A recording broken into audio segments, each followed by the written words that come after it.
I was 31 when my family's diner nearly collapsed. McAllister's Diner had been in our family since my great-grandmother Agnes opened its doors back in 1954 in the small coastal town of Riverton. Armed only with an ancient grill and a secret pancake recipe, she made it legendary. My mom carried it into its golden years, making the diner a community landmark. We seemed unbreakable, until suddenly we weren't. First, there was the economic downturn of 2020. Then came rising food prices, competition from chain restaurants, and a fire that gutted half the kitchen. One disaster followed another until we were just weeks away from shutting down. I'll never forget the rainy night my parents called me over, bills scattered across the dining table, Mom's coffee untouched, cold, Dad's voice quiet, defeated. "We're going under," he whispered, eyes downcast. "Unless?" He paused. Mom gently placed her hand on mine, her voice firm but weary. "Unless someone new steps in." They meant me, of course they did. At the time I was thriving as a marketing director for a trendy cafe brand in Seattle. At 31 I was finally finding my footing. My career was exciting, exhausting but promising. I had dreams and a path I'd worked hard to carve out. But looking at my father's tired eyes, I knew I'd already made my choice. "We're not asking you to sacrifice your future," my dad quickly added. "We'll make you a full partner. Once the diner recovers, it's yours. You have our word." Promise. A powerful word. Back then, it felt genuine. So I quit my job, moved into a small apartment above the diner, and woke every morning at 4 a.m., cooking, cleaning, marketing, managing finances, transforming the menu. I poured myself into McAllister's, and slowly, steadily, the diner came back to life. I launched online orders, designed a seasonal specials menu, and soon, Riverton Weekly ran a glowing article on our incredible revival.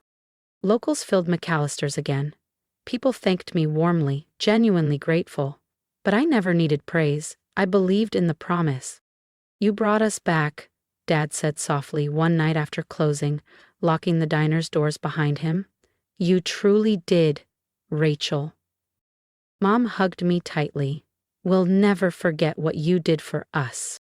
Neither would I, because exactly 4 years after I returned, the diner finally turned a genuine profit, not just survival, real growth.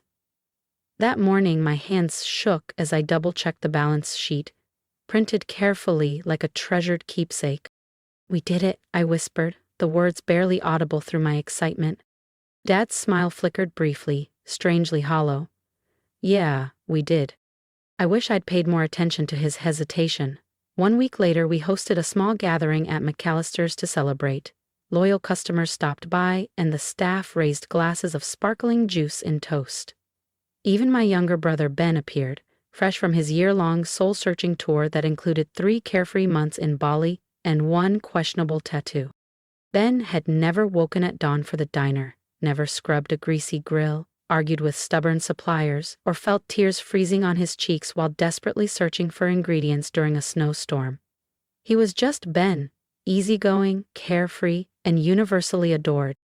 Late that evening, after everyone had left, my parents called us to the diner's small office.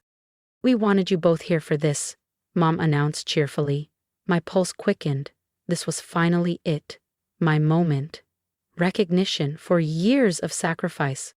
"Your father and I have decided the diner will go to Ben," she finished, eyes shining. I laughed, thinking surely it was a strange joke, until their faces remained serious.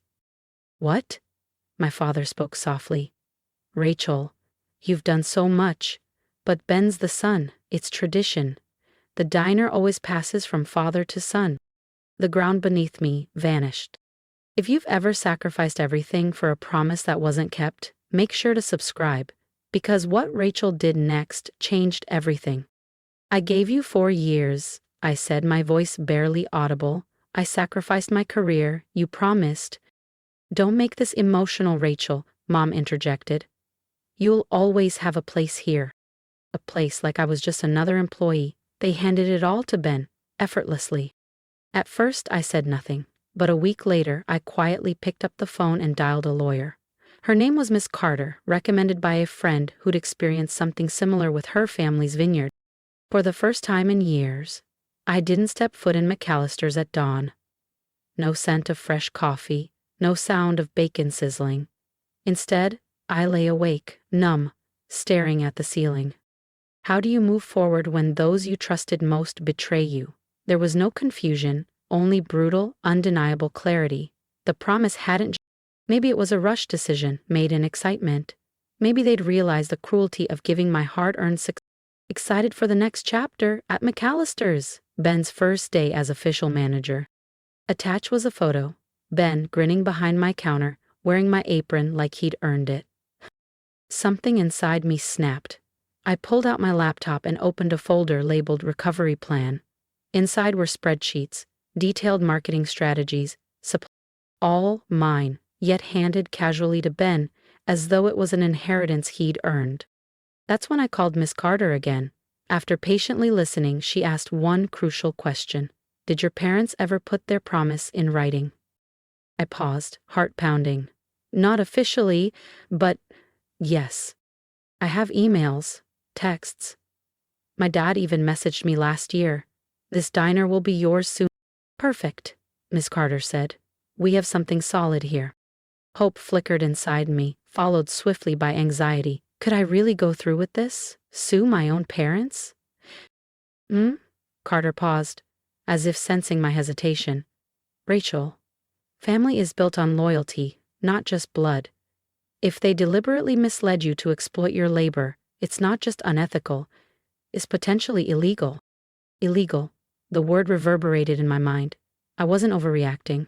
This wasn't drama. It was about justice, about truth. I had every right to fight for myself. That night, I meticulously went through every email, text, and file my parents ever shared with me. Meeting notes, diner improvement plans, vendor agreements. Mom even sent an email titled Draft Ownership Transfer Review Needed. Yet that formal transfer never happened. Dad included me in every operational choice, every tough decision, but never legally. No ownership stake, no managerial title, not even a formal acknowledgement. I had responsibility without authority.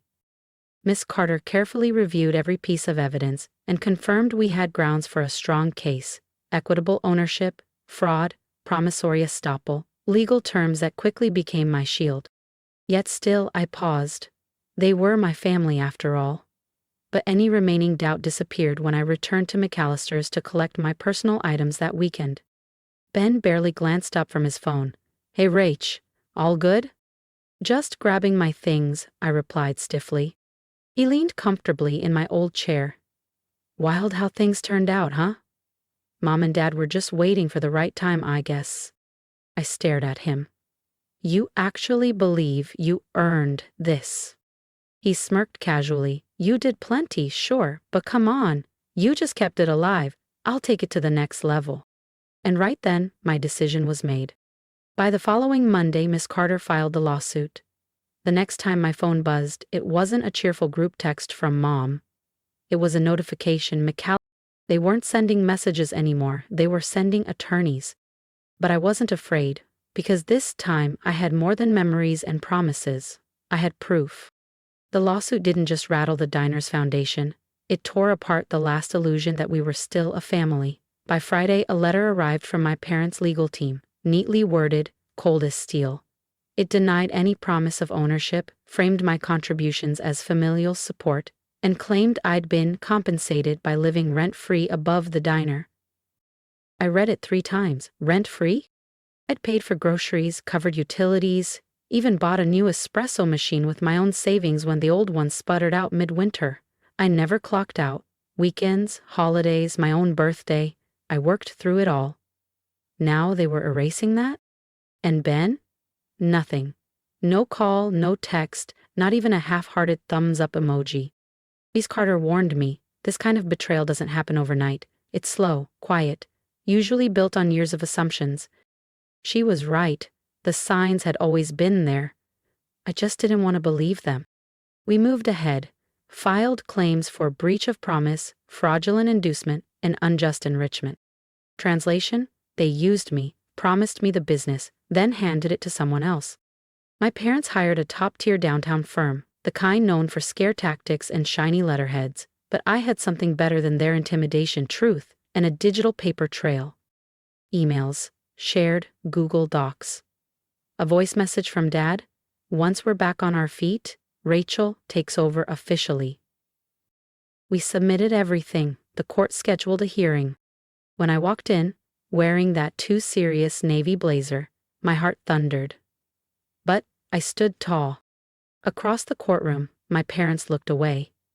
And when the judge asked if any ownership had ever been legally transferred to Ben, their lawyer paused, just long enough for me to realize I had a chance. Then came a weak response from their side. "Not until recently." "Recently?" the judge asked, eyes narrowing. "Yes, Your Honor, the ownership transfer was finalized after the business became financially stable." The judge raised an eyebrow. "And prior to that?" "It was understood within the family," their lawyer replied. Miss Carter stood without hesitation. "With all due respect, Your Honor, that understanding only held when it served the defendants. When Rachel rebuilt the diner, they honored it. The moment it became profitable, they discarded it. It wasn't a win, not yet, but the mood shifted." My parents suddenly looked smaller, uncertain. Ben wasn't even present. He hadn't shown up once. That evening, I got a message from my Aunt Joanne, Dad's younger sister. "Rachel, I just found out what's going on. I had no idea. I'm so sorry. If you need anything, I'm here." The first crack in the wall of silence. Then more followed. A former waitress messaged me. "We always knew you were the backbone of McAllister's." One of our vendors left a voicemail, offering to testify about the time I negotiated fair contracts when no one else would return our calls. Longtime customers started commenting on Facebook when the news spread. "Rachel's why we kept going back. Without her, it's just another diner." Still, the nights were hard. I questioned myself, wondered if I was being too harsh, if I should walk away and let them keep what they stole.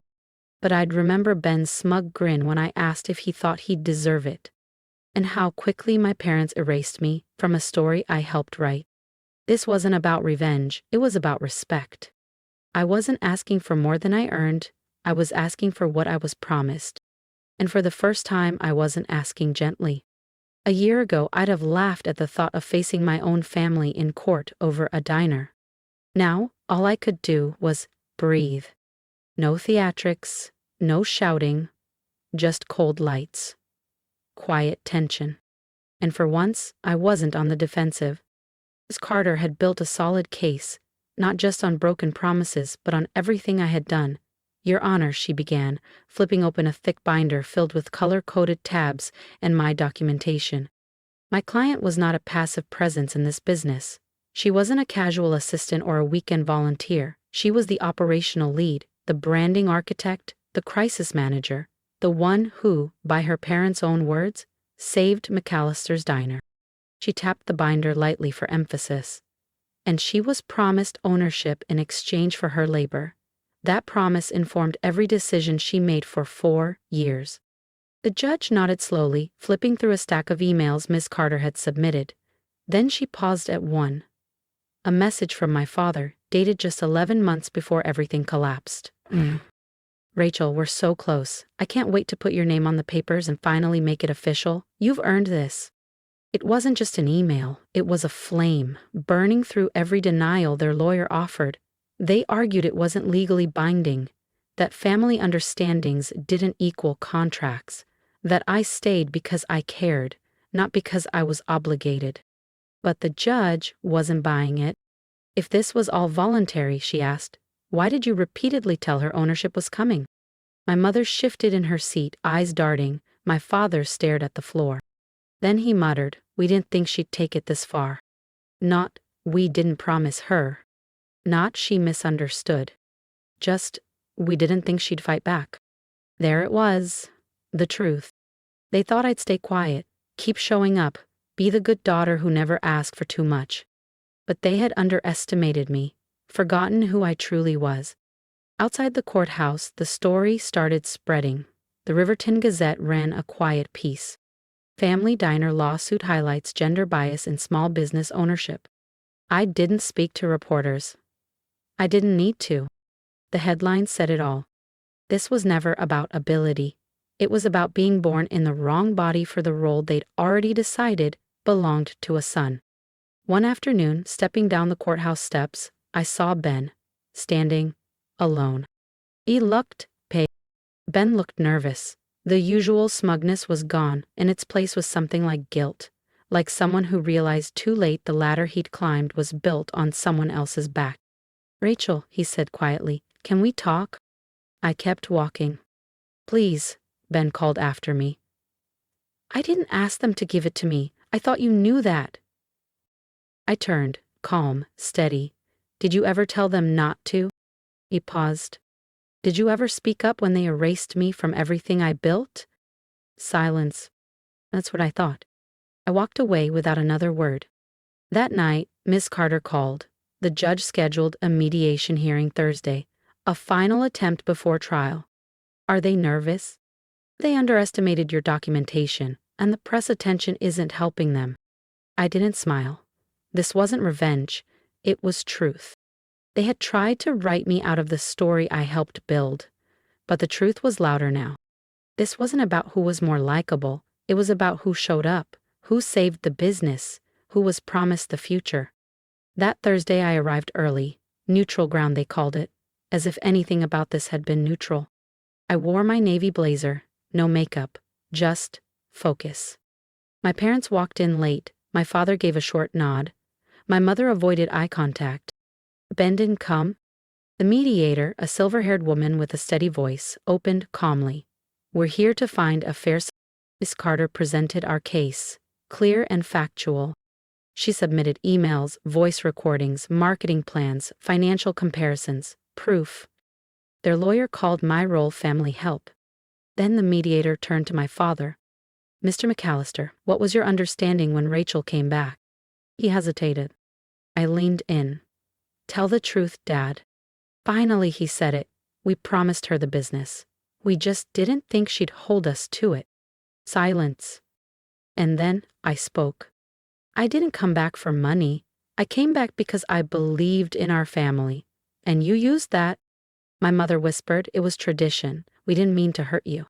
"Tradition?" I said. "You mean sons inheriting what daughters earn? That tradition?" No one replied. The mediator cleared her throat. "Let's move forward." We spent the next hour negotiating, and I didn't budge. I wasn't there for a payout or an apology. I wanted ownership, something binding, something real. Eventually they caved. We settled on 51% ownership, officially mine, within 30 days. Ben would keep 49% and remain. I would oversee finances, branding, hiring, everything. It wasn't revenge, it was justice. As I gathered my folder, my father tried to speak. I raised a hand. "Let's not pretend this didn't happen. We all made choices, now we live with them." Outside the sun was warm. I didn't feel triumphant. I felt whole. 30 days later the paperwork was finalized. Seeing my name as majority owner felt strange, but right. The staff greeted me carefully that first morning. I made it clear no one was being punished. This was about building something better. Ben avoided me, but he showed up, and I let him. Because real change doesn't come from gloating. It comes from rebuilding stronger. If my story resonated with you, leave a comment, tell me what part stayed with you, or what you would have done in my shoes. And if you've ever been overlooked or underestimated, remember this: you have the right to speak up, to take up space, and to fight for what you've earned. Don't shrink yourself to make others comfortable. Stand tall, choose truth over tradition. If you believe in stories that empower and voices that won't be silenced, subscribe to the channel. Your support means everything, and it helps stories like mine reach the people who need to hear them.